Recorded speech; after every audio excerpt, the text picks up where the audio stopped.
Hey everybody, so let's talk today. It's our morning talk again. So there was a email that was sent out to the parents of those who have children in junior high, and I was like, wow, that's interesting. So they said that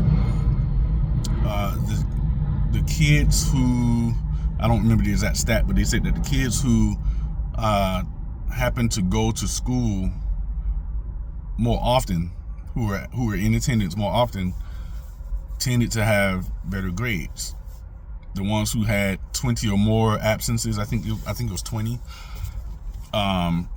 they were almost always in the lower percentiles in grades. And it's so interesting how that connects.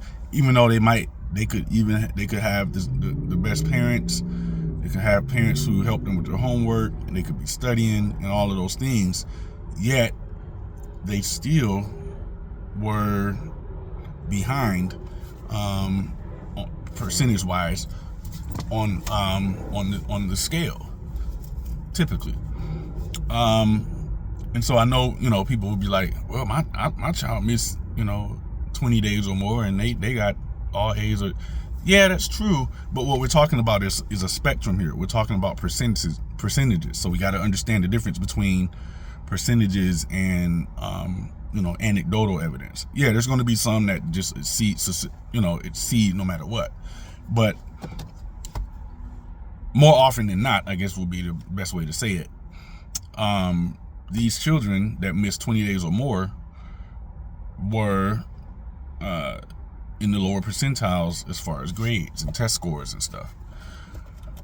And so it tells you within that time, why am I talking about this? I'm going to tell you in a moment, but it tells you that there's something, I won't say magical, but there's something amazing that happens when there is actual attendance. When you are actually in the place and you're in a dedicated space doing this dedicated task for hours and hours and hours. There's something about that. Whereas, where you're not at home and you're trying to figure out the homework by yourself, or, so in that case. So that, now this does not take into account virtual school. This is just being absent because you just, absent for whatever reason, compared to those who are in school and they're not absent, whether they're absent 20 times or less. Okay, so understanding that, let's frame that. So, and I thought about that and I said, wow, as a pastor, I see, and I don't have a way to quantify this, but I see the same trend when it comes to those who attend church in person compared to those who miss a lot. When I say attend in person, I'm talking about attend consistently. Now, I'm not speaking about those who are online, because we're all still trying to figure out this whole online church thing. So I don't know what that's like, but I can tell you from being in ministry since 18, I'm 45 now, the trend that I see most often is those who come consistently tend to grow in the Lord a lot more than those who they come, once a month, once every other month, that type of thing. They come every other week. I read a stat some years ago that said that most people who do attend church, they only go 2 times a month. So they're attending 2 Sundays a month. When your church likely has Sunday school, it likely have Sunday service, or Saturday service, whatever you have.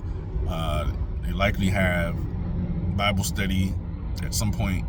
They likely have maybe small groups, all of those types of things. But if you're only going, you're not going to Bible study, you're not going to small groups, not going to Sunday school, and you're only going to Sunday service 2 times out of a four Sunday month, it's like, is it really important? Now I know people have to work sometimes, and people have to, sometimes you have kids, they plan kids activities on Sundays, sometimes they take vacations, things happen. I even sometimes have to cancel services, just as a pastor, but more often than not, we're in church. And so this isn't a thing about judging anyone, or sometimes people have mental situations that are going on, and they're it's just getting to church is like difficult. I get all that. I've seen all that. But those who are of a relatively decent right mind, I've seen it constantly, repeatedly. I've seen people come in off the street, off of years and decades of drug use, and come into the church, and they were there consistently all the time. And I see where they are now, and I see people who weren't on drugs, they weren't abusing drugs or any of those things. And I'm going to talk about health and vitality in a minute, but I've seen people who are relatively just normal. They come every now and then, and they aren't progressing. They still struggle with basic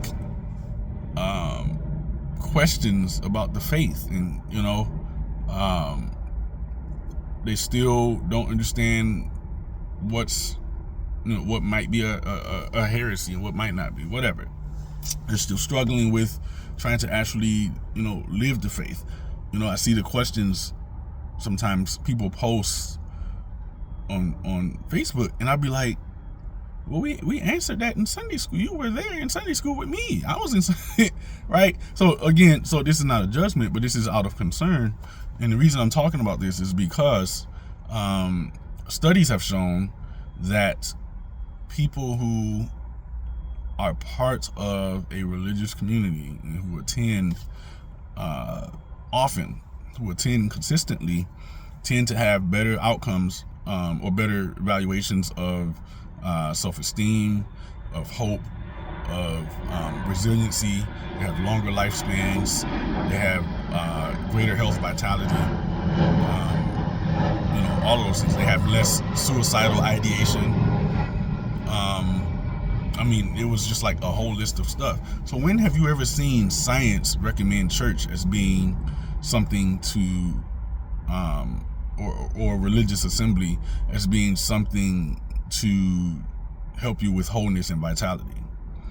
And so if you are of sound mind, if you are of relatively sound mind, if you are someone who is striving to achieve a greater level of wholeness and a greater level of vitality and a greater level of resiliency, and extend your lifespan, all of those types of things, you want less depressive thoughts, you want less feelings of insecurity, and less feelings of hopelessness. A magic, a divine cure, I won't say magic, but a divine cure to that is actually going and being in assembly in church. It's literally like a magic pill. There's a billion-dollar multi-billion, if not trillion-dollar health industry seeking to sell you pills and potions and magic lotions and all kinds of things to try to make you feel good and feel better, and reduce inflammation in your body, and to rewire your mind and rewire the brain, and all of those types of things.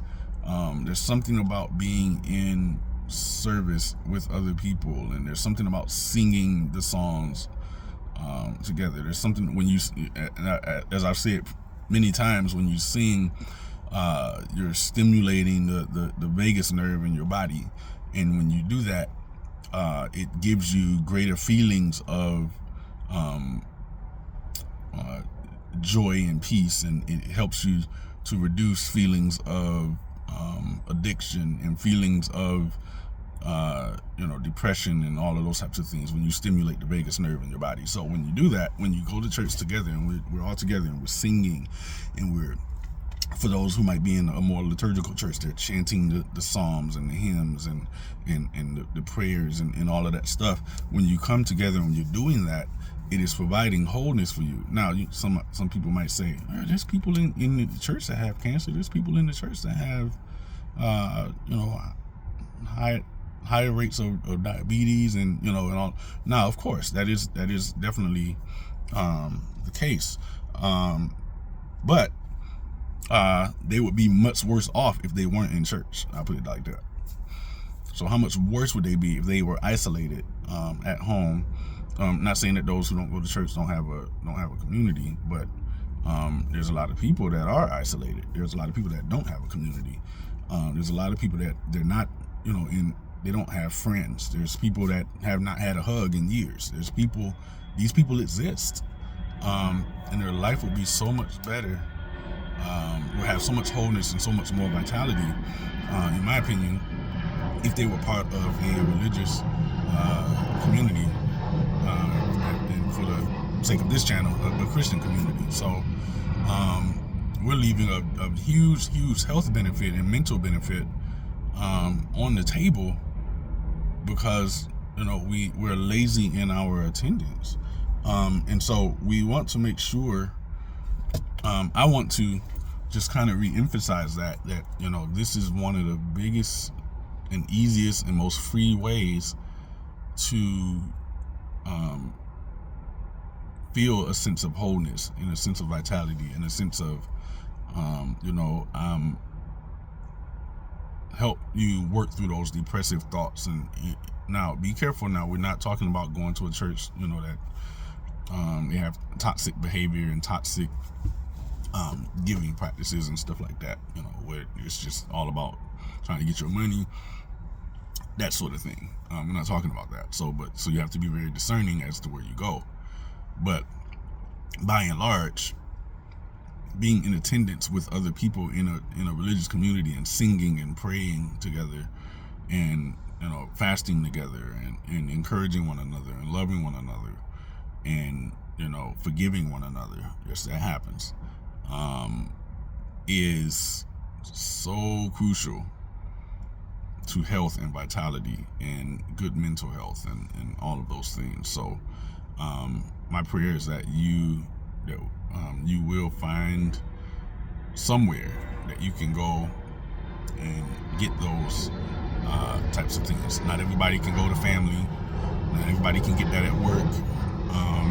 Not everybody has friends that are doing positive things or trying to do positive things. So an easy way to get those things is our attending an assembly somewhere. So, all right, hope that helps. Bye.